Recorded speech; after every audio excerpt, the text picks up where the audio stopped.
Praise the Lord. യെഹെസ്കേൽ പ്രവാചകന്റെ പുസ്തകം 42-ാം അധ്യായം 1 മുതൽ 20 വരെയുള്ള തിരുവചനങ്ങൾ.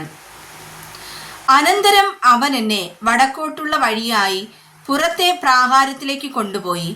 മുറ്റത്തിനു നേരെയും വടക്കോട്ടുള്ള കെട്ടിടത്തിനെതിരെയും ഉണ്ടായിരുന്ന മണ്ഡപത്തിലേക്ക് എന്നെ കൊണ്ടുചെന്നു.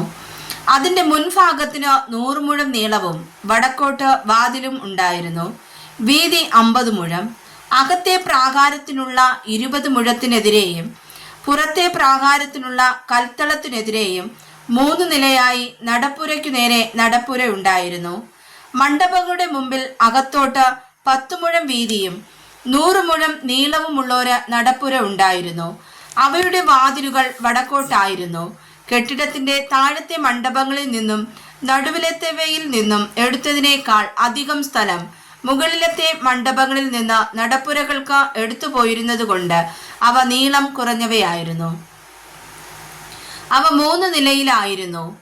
എന്നാൽ അവയ്ക്ക് പ്രാകാരങ്ങളുടെ തൂണുകൾ പോലെ തൂണുകൾ ഇല്ലായ്ക കൊണ്ട് താഴത്തേതിനേക്കാളും നടുവിലത്തേതിനേക്കാളും മേലത്തേതിന്റെ നിലം ചുരുങ്ങിയിരുന്നു. പുറമേ മണ്ഡപങ്ങളുടെ നീളത്തിൽ പുറത്തെ പ്രാകാരത്തിന്റെ നേരെ മണ്ഡപങ്ങളുടെ മുൻവശത്തെ മതിലിന്റെ നീളം 50 മുഴമായിരുന്നു. പുറത്തെ പ്രാകാരങ്ങളിലേക്ക് ദർശനമുള്ള മണ്ഡപങ്ങളുടെ നീളം 50 മുഴമായിരുന്നു. എന്നാൽ മന്ദിരത്തിനെതിരെയുള്ള നീളം 100 മുഴമായിരുന്നു. പുറത്തെ പ്രാകാരത്തിൽ നിന്ന് ഇവയിലേക്ക് കടന്നാൽ കിഴക്കോട്ട് ഈ മണ്ഡപങ്ങൾക്ക് താഴെ ഒരു പ്രവേശനമുണ്ടായിരുന്നു. കിഴക്കോട്ടുള്ള പ്രാകാരത്തിന്റെ മതിലിന്റെ തലയ്ക്കൽ മുറ്റത്തിനെതിരായും കെട്ടിടത്തിനെതിരായും മണ്ഡപങ്ങൾ ഉണ്ടായിരുന്നു. അവയുടെ മുമ്പിലുള്ള വഴി വടക്കോട്ടുള്ള മണ്ഡപങ്ങളുടെ അളവ് പോലെ ആയിരുന്നു. അവയുടെ നീളത്തിനൊത്ത നീളവും വീതിക്കൊത്ത വീതിയും ഉണ്ടായിരുന്നു. അവയുടെ എല്ലാ പുറപ്പാടുകളും വിധാനങ്ങളും അവയുടെ പ്രവേശനങ്ങളും ഒരുപോലെ തന്നെ. തെക്കോട്ടുള്ള മണ്ഡപങ്ങളുടെ പ്രവേശനങ്ങൾ പോലെ ഒരു പ്രവേശനം വഴിയുടെ തലയ്ക്കൽ ഉണ്ടായിരുന്നു. അവയിലേക്ക് കടന്നാൽ കിഴക്കോട്ടുള്ള മതിലിനു നേരെ മുമ്പിലുള്ള വഴിയുടെ തലയ്ക്കൽ തന്നെ. പിന്നെ അവൻ എന്നോട് കൽപ്പിച്ചത്, മുറ്റത്തിന്റെ മുമ്പിലുള്ള വടക്കേ മണ്ഡപങ്ങളും തെക്കേ മണ്ഡപങ്ങളും യഹോവയോട് അടുത്തു ചെല്ലുന്ന പുരോഹിതന്മാർ അതിവിശുദ്ധ വസ്തുക്കളെ തിന്നുവാനുള്ള വിശുദ്ധ മണ്ഡപങ്ങളാകുന്നു. അവിടെ അവർ അതിവിശുദ്ധ വസ്തുക്കളും ഭോജനയാഗവും പാപയാഗവും അകൃത്യയാഗവും വെക്കണം. ആ സ്ഥലം വിശുദ്ധമല്ലോ.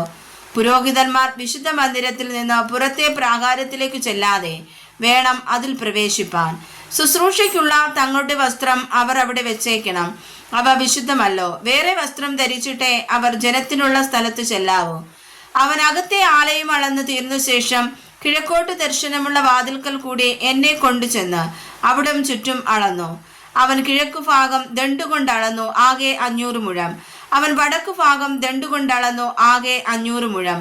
അവൻ തെക്കുഭാഗം ദണ്ടുകൊണ്ട് അളന്നു, ആകെ 500 മുഴം. അവൻ പടിഞ്ഞാറോട്ട് തിരിഞ്ഞ് ദണ്ടുകൊണ്ട് അളന്നു, 500 മുഴം. ഇങ്ങനെ അവൻ 4 പുറവും അളന്നു. വിശുദ്ധമായതും സാമാന്യമായതും തമ്മിൽ വേർതിരിപ്പാൻ തക്കവണ്ണം 500 മുഴം നീളത്തിലും 500 മുഴം വീതിയിലും ഒരു മതിൽ അതിനു ചുറ്റും ഉണ്ടായിരുന്നു. വായിച്ചതായ വചനങ്ങളാൽ കർത്താവ് നമ്മെ സമർത്ഥമായി അനുഗ്രഹിക്കുമാറാകട്ടെ. ആമേൻ.